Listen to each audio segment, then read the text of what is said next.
This morning we'll be looking at the last section of Colossians. We've looked at two sections before now, and we're picking up in Colossians chapter 3, verse 17, and we'll be reading through the end. Colossians 3:17. This is the New Revised Standard Version, updated edition. And whatever you do in word or deed, do everything in the name of the Lord Jesus, giving thanks to God the Father through him. Wives, be subject to your husbands, as is fitting in the Lord. Husbands, love your wives and never treat them harshly. Children, obey your parents in everything, for this is your acceptable duty in the Lord. Fathers, do not provoke your children, or they may lose heart. Slaves, obey your earthly masters in everything, not with slavery performed merely for looks, to please people, but wholeheartedly fearing the Lord. Whatever task you must do, work as if your soul depends on it, as for the Lord and not for humans, since you know that from the Lord you will receive the inheritance as your reward. You serve the Lord Christ. For the wrongdoer will be paid back for whatever wrong has been done, and there is no partiality. Masters, treat your slaves justly and fairly, for you know that you also have a master in heaven.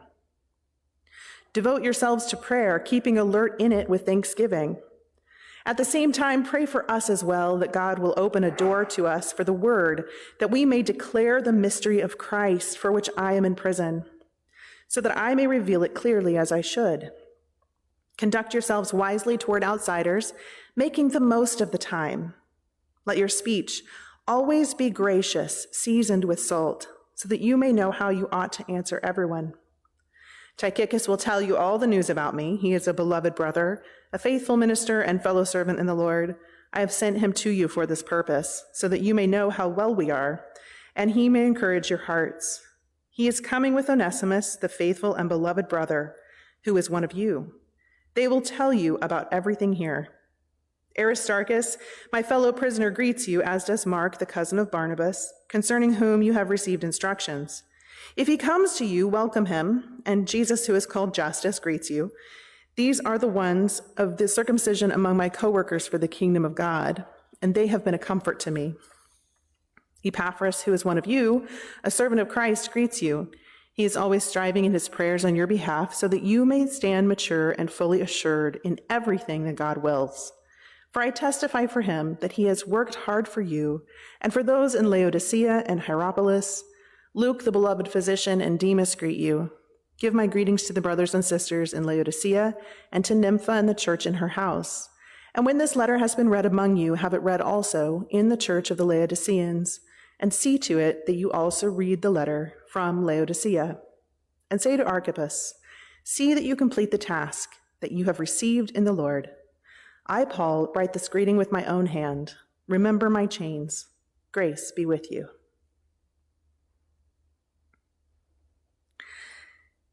The largest section in this last part of Colossians that is applicable to us, because I don't know Epaphras or Tychicus, do you? These greetings, final greetings, give us a sense of place and context, but they really don't offer much for you and I. The pieces that we can grab hold of begin in Colossians 3:17 and really include the household codes and the final instructions that Paul is giving to the Colossians. I want to say a word to put these verses into context. In the culture at the time this letter was written, it was common knowledge how households were supposed to operate. There was a hierarchy with different rights and different responsibilities at each social level. Aristotle wrote about the household codes that, of course, men should be at the top because men have complete souls, whereas women and slaves and children all have their own deficiencies. Philo, a Jewish philosopher, wrote about how parents ought to have power over children, and that should be the way it is with everyone that men are in authority over, that they should have power over them.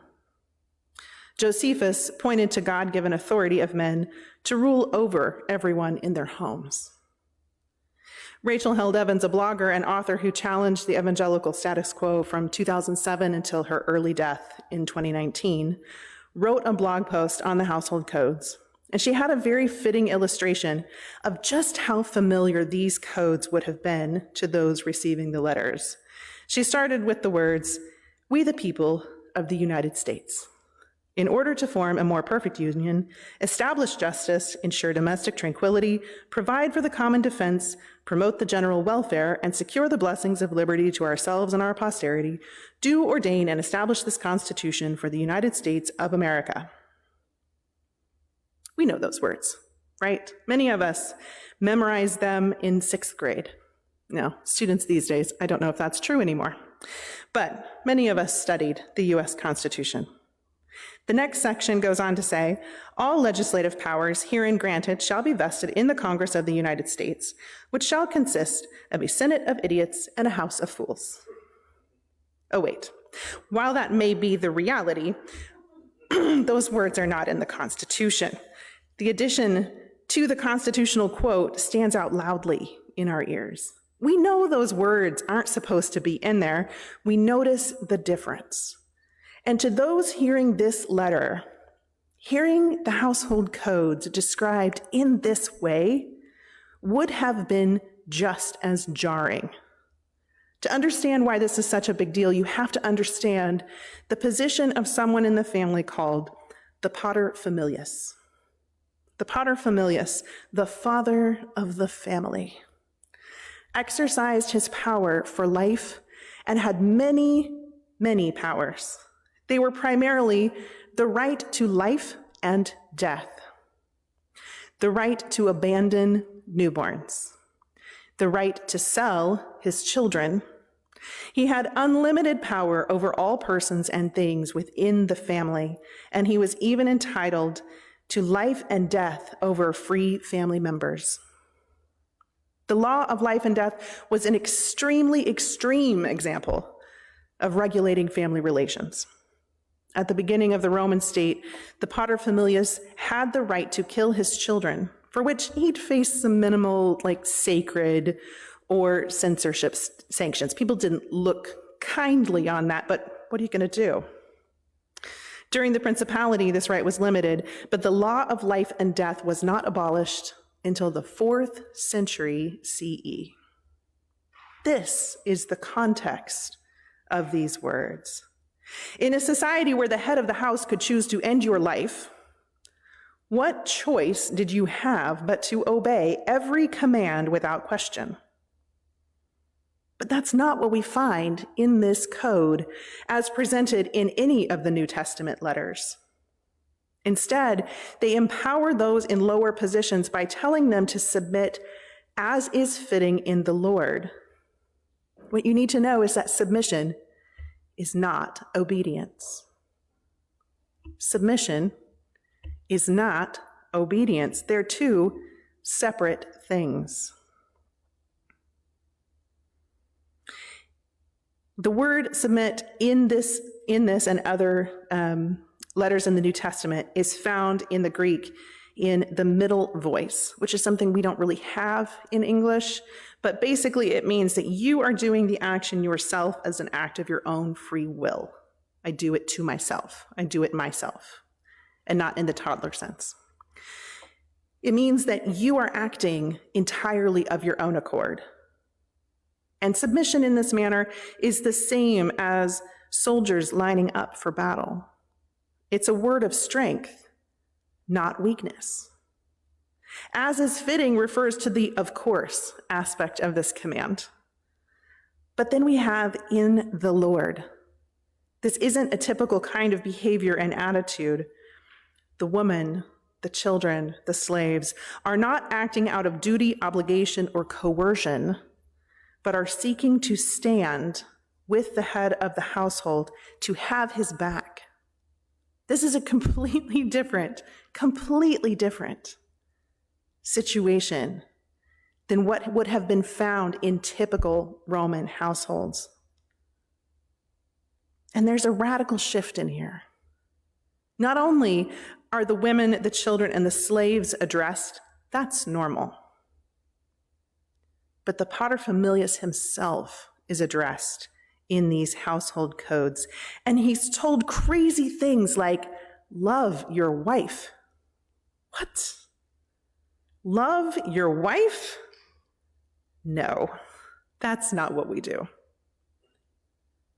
Love your wife and do not treat them with bitterness. This is not in the traditional household codes.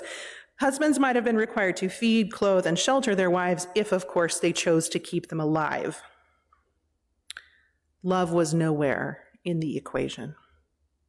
We see this pattern repeated twice more: children and slaves being told to obey as to the Lord, dignifying their choice to serve. And again, the paterfamilias is told to care about his children losing heart. Why would you care about your children losing heart? That's so silly. And again, the paterfamilias is told to remember when he interacts with the slaves in his house that he has a master in heaven. What? Slaves were disposable. They were valuable. They had value. You could sell them at marketplace, but they were disposable. It would be, in modern terms, like being told to care about your dishwasher or your toaster or your microwave. Functional, useful, a little valuable. Human? Remember what Aristotle said? Men, of course, have been given this position of head of household because men have complete souls. Slaves, they just don't have the, intellectual capacity to make their own decisions. This is Aristotle, okay? Long time ago, many, many, many years ago. This is not new. Why these instructions are in here in this letter to the Colossians is not to tell women their place. It is not to tell children their place. It is not to tell slaves or workers their place. The reason these are in here is to tell the paterfamilias, these people are people. Your wife is a person. Your children are people. Your slaves are people. That's why these words are in this text. And how have they been used? How have they been used? To do the opposite. To do the opposite. Interestingly enough, in the middle of this, we have these few verses here that break in, breaking news, in between the slave's instructions and the master's instructions. And a lot of times these verses get pushed into the slave portion, but let's read them by themselves. Starting in verse 23. Whatever task you must do, work as if your soul depends on it as for the Lord and not for humans, since you know that from the Lord you will receive an inheritance as your reward. You serve the Lord Christ. For the wrongdoer will be paid back for whatever wrong has been done. And there is no partiality. Why would slaves think that anyone would be partial to them?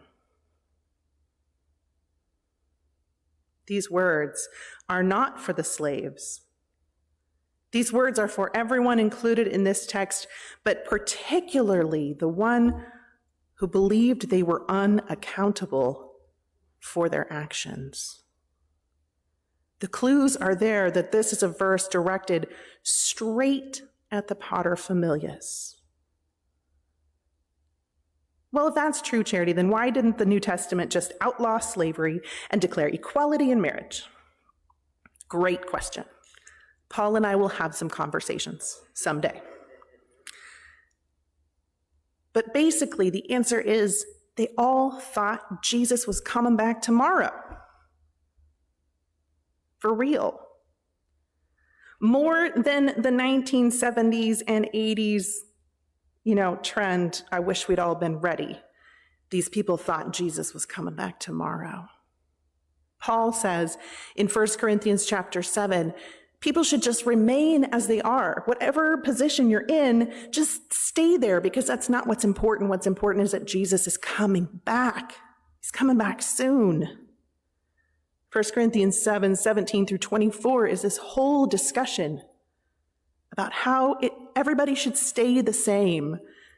Let each of you lead the life that the Lord has assigned to where you were when God called you. This is my rule in all of the churches.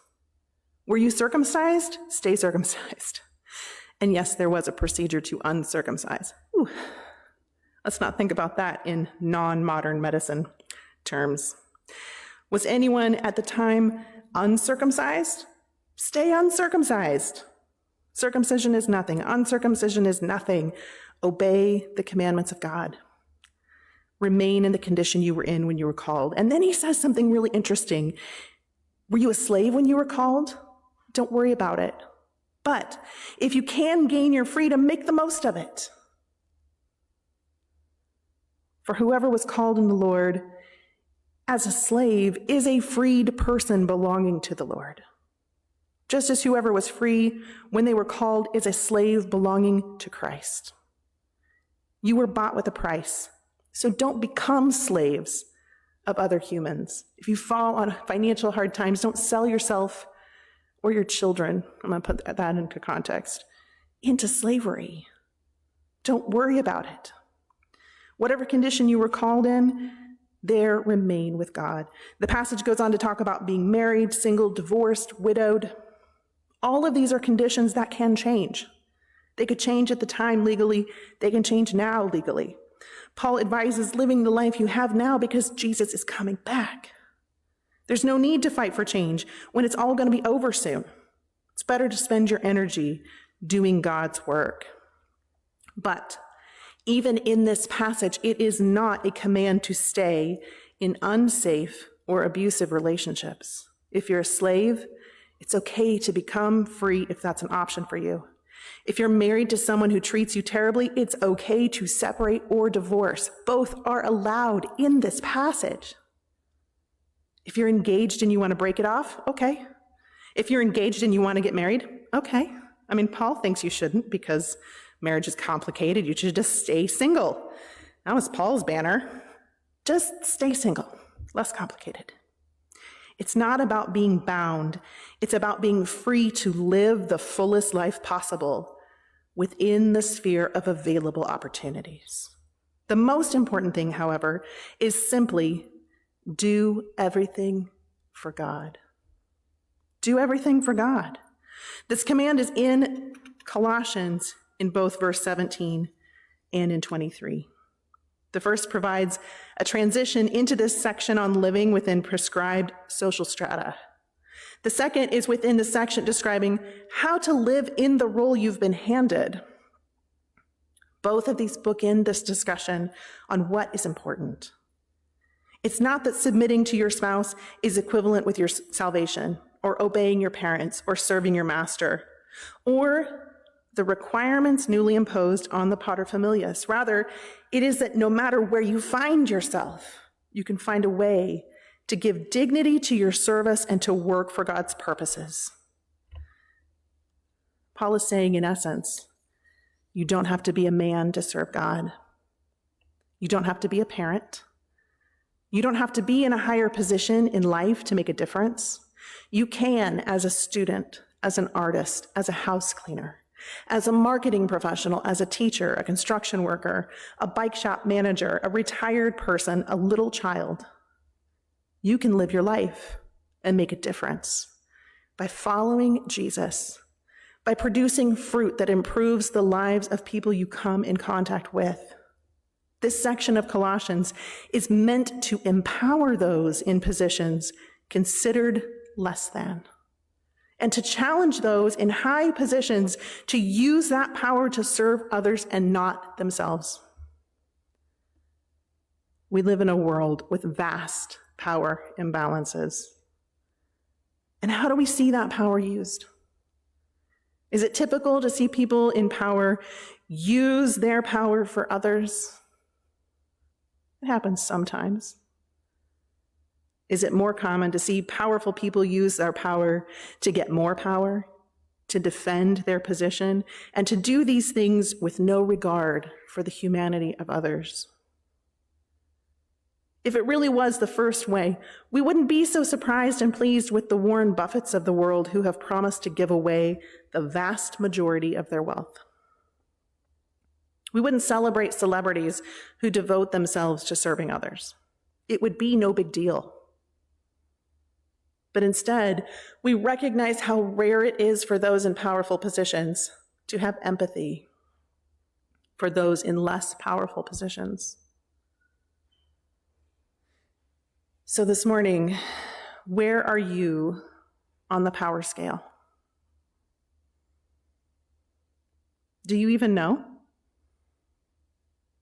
If you aren't sure, find someone with no power and ask them. It's easy for powerful people to walk around blind to their position. The ones who don't have that privilege are the ones with no power. So they have to be painfully aware at all times of all the intricate levels of power at work in the world. What would it be like to use your position, regardless of whether it is low or high, to make a difference in the world? I won't tell you, like Paul, not to change your state of being. Jesus could come back today or tomorrow. And I think that if he came back to find you trying to gain freedom, he wouldn't be mad. You can be as socially mobile as you need to be.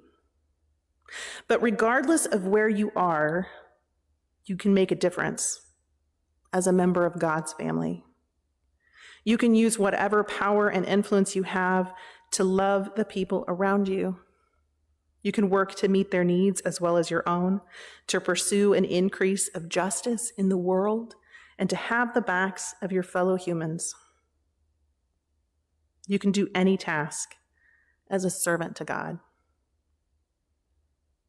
As we move into a time of centering worship this morning, let's seek the Spirit's leading for our lives and our actions. We can trust that God is here, bringing